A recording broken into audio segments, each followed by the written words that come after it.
राहुल गांधी लगातार आरोप लगा रहे हैं वोट चोरी के, धांधली के, चुनाव आयोग की प्रक्रिया के ऊपर सवाल उठा रहे हैं। शाहनवाज हुसैन जी हमारे साथ में हैं। शाहनवाज जी, राहुल गांधी रुक नहीं रहे हैं, लगातार एक के बाद एक आरोप। उन्होंने अभी जो हाल ही में वोट चोरी बिहार में यात्रा भी की थी, वोट बचाओ यात्रा, उससे पहले कर्नाटक का मामला है, अब एक और जो है मामला लेकर आए।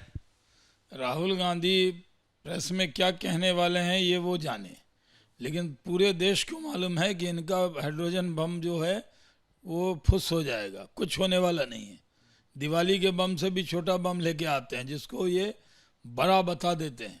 पहले कहा था पार्लियामेंट जलजला आ जाएगा, भूकंप आ जाएगा, कहाँ एक नई पार्लियामेंट बन गई, पुरानी तो सलामत है ही। उसके बाद फिर एक प्रेस कॉन्फ्रेंस किया जिसमें गलत तथ्य दे दिए, दूसरे आंकड़े ही गलत पेश कर दिए, उसके लिए उनको जनता की फटकार मिली। वोट अधिकार यात्रा, घुसपैठियों को बचाने के लिए उन्होंने उनके हक में यात्रा निकाल ली और अब कह रहे हैं कि हाइड्रोजन बम लाएंगे। कोई फर्क पड़ने वाला नहीं है, उनकी कोई क्रेडिबिलिटी नहीं है, कोई उन पर यकीन करने वाला नहीं है।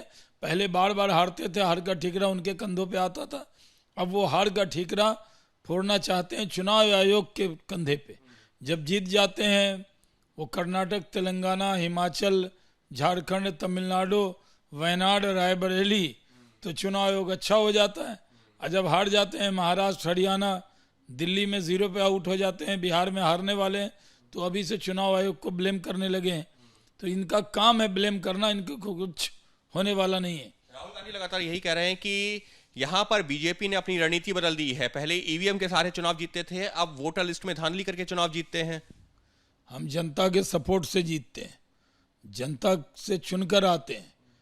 हमारे नेता नरेंद्र मोदी इतने लोकप्रिय हैं कि जनता उनके साथ खड़ी रहती है, और इसी का परिणाम है कि देखिए, जब नरेंद्र मोदी पूर्णिया गए तो 5 लाख लोग आए, और राहुल गांधी वोट अधिकार यात्रा जब समापन किया तो गांधी मैदान में आप लोगों ने देखा नुक्कड़ सभा हो गई। तो ये अंतर है मोदी और राहुल गांधी में। हमारी ताकत मोदी है और कांग्रेस की कमजोरी राहुल गांधी है। लेकिन सर, राहुल गांधी समेत तमाम विपक्षी नेता, राहुल गांधी तो जो आरोप लगा ही रहे हैं, तेजस्वी यादव आरोप लगा रहे हैं, तमाम जो इंडिया गठबंधन के नेता वही आरोप लगा रहे हैं कि वोटर लिस्ट में खुलेआम जो है बीजेपी को फायदा पहुंचाने के लिए जो लोगों के नाम जोड़े जाते हैं, काटे जाते हैं। एकदम नहीं ऐसा है। बिहार में अभी SIR हुआ, कहाँ दिक्कत आई किसी को? 99% लोगों के नाम आ गए। अब जो डबल EP के नंबर पवन खेरा की टाइप का 2 कार्ड बना लेगा उसका नाम कटेगा नहीं? जो तेजस्वी यादव की तरह 2 वोटर ID बना लेगा, नाम कटेगा कि नहीं? एक नाम। जो स्वर्ग में है वो क्या वोट डालने आएंगे? जो लोग शिफ्ट कर गए, मान लीजिए बिहार का व्यक्ति है, दिल्ली में शिफ्ट कर गया, यहाँ वोटर बन गया, तो वो अपना नाम वहाँ से डिलीट कराएगा नहीं कराएगा?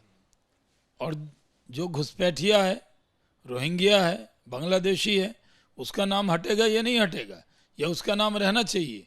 ये ममता बनर्जी, ये राहुल गांधी, ये तेजस्वी यादव, ये सब लोग चाहते हैं कि घुसपैठियों का नाम जरूर वोटर लिस्ट में रहे। के बाद एक ये आरोप क्यों? क्या चुनाव आयोग की जो छवि है उसको नुकसान पहुंचाने की जो कोशिश है, क्या है? उन्होंने टारगेट कर लिया है कि अब हार का ठीकरा जो है इनके ऊपर आता था कि बार बार हार जाते हैं, तो अब हार का ठीकरा ये लोग चुनाव आयोग पे फोड़ना चाहते हैं। साफ तौर पर राहुल गांधी लगातार आरोप भले ही लगा रहे हो, लेकिन जो तथ्य हैं वो सामने आ रहे हैं, जो इशारा कर रहे हैं कि आरोप पूरी तरह बेबुनियाद है, और क्योंकि बार बार चुनाव हारते हैं तो उसका हार का ठीकरा इनके ऊपर आता था, तो अब उनका नया टारगेट है कि वो जो इल्जाम है वो इनके ऊपर ना आकर के चुनाव आयोग के ऊपर शिफ्ट किया जाए, और इसी वजह से लगा रहे हैं इस तरीके के बेबुनियाद आरोप, कहना है शाहनवाज हुसैन का। सहयोगी कैमरा पर्सन राजेश कुमार के साथ अंकित गुप्ता, ABP न्यूज, दिल्ली।